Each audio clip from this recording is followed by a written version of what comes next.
ನಿಮ್ಮ ಹೆಸರಿನ ಸಂಯುಕ್ತವು 13 ಆಗಿದ್ದರೆ ಜೀವನದಲ್ಲಿ ದುರದೃಷ್ಟ ಮತ್ತು ಸವಾಲುಗಳನ್ನು ಅನುಭವಿಸುವುದು, ಮಹಿಳೆಯರಿಂದ ಅಪೇಕ್ಷಿಸದ ಪ್ರೀತಿ ಅಥವಾ ವಂಚನೆಯನ್ನು ಎದುರಿಸುವುದು. ಇದಕ್ಕೆ ವ್ಯತಿರಿಕ್ತವಾಗಿ 13ರ ಸಂಯುಕ್ತ ಹೆಸರನ್ನು ಹೊಂದಿರುವ ವ್ಯಕ್ತಿಯು ಆಧ್ಯಾತ್ಮಿಕ ಮಾರ್ಗವನ್ನು ಅನುಸರಿಸಿದರೆ ಈ ಸಮಸ್ಯೆಗಳು ನಿವಾರಣೆಯಾಗಬಹುದು. ಹೋರಾಟದಿಂದ ಕೂಡಿದ ಜೀವನವನ್ನು ನಡೆಸುವುದು, ವಿವಾಹೇತರ ಸಂಬಂಧಗಳಲ್ಲಿ ತೊಡಗುವುದನ್ನು ತಪ್ಪಿಸಿ. ಈ ಹೆಸರಿನ ಪುರುಷರು ಮಹಿಳೆಯರಿಂದಾಗಿ ಪ್ರತಿಕೂಲ ಪರಿಸ್ಥಿತಿಗಳನ್ನು ಎದುರಿಸಬಹುದು. ಇದರ ಪರಿಣಾಮವಾಗಿ ಅವರಿಗೆ ದುಃಖವಾಗುತ್ತದೆ. ನಿಮ್ಮ ಹೆಸರಿನಲ್ಲಿ ಆರ್ ಅಕ್ಷರದ ಉಪಸ್ಥಿತಿಯು ಈ ಕೆಳಗಿನ ಗುಣಲಕ್ಷಣಗಳೊಂದಿಗೆ ಸಂಬಂಧಿಸಿದೆ. ನೀವು ಬೌದ್ಧಿಕ ಪರಾಕ್ರಮ ಮತ್ತು ಅಪಾರ ಜ್ಞಾನವನ್ನು ಹೊಂದಿದ್ದೀರಿ.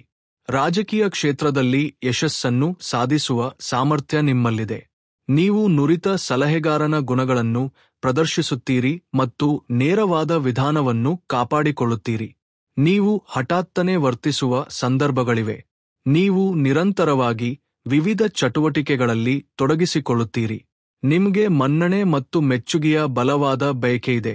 ನಿಮ್ಮ ಹೆಸರಿನಲ್ಲಿರುವ ಅ ಅಕ್ಷರವು ಸ್ವಂತಿಕೆ, ನಾಯಕತ್ವದ ಗುಣಗಳು ಮತ್ತು ವ್ಯವಹಾರ ಮಾಲೀಕರಾಗುವ ಸುಲಭತೆ ಸೇರಿದಂತೆ ಕೆಲವು ಗುಣಲಕ್ಷಣಗಳೊಂದಿಗೆ ಸಂಬಂಧ ಹೊಂದಿದೆ ಎಂದು ನಂಬಲಾಗಿದೆ.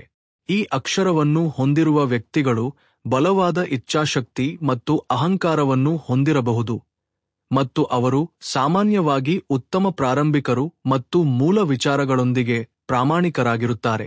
ಆದಾಗ್ಯೂ ಅವರು ಕ್ಷುಲ್ಲಕ ಕೋಪ, ಇತರರ ಸಲಹೆಯನ್ನು ನಿರ್ಲಕ್ಷಿಸುವ ಪ್ರವೃತ್ತಿ, ಸಂದರ್ಭಗಳನ್ನು ನಿಯಂತ್ರಿಸುವ ಬಯಕೆ ಮತ್ತು ಅವರ ಸುತ್ತಮುತ್ತಲಿನವರಿಂದ ಮೆಚ್ಚುಗೆಯ ನಿರೀಕ್ಷೆಯನ್ನು ಸಹ ಪ್ರದರ್ಶಿಸಬಹುದು.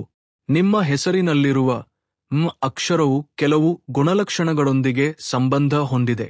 ಇದನ್ನು ಕೆಲವೊಮ್ಮೆ ಮನಿ ಲೆಟರ್ ಎಂದು ಕರೆಯಲಾಗುತ್ತದೆ.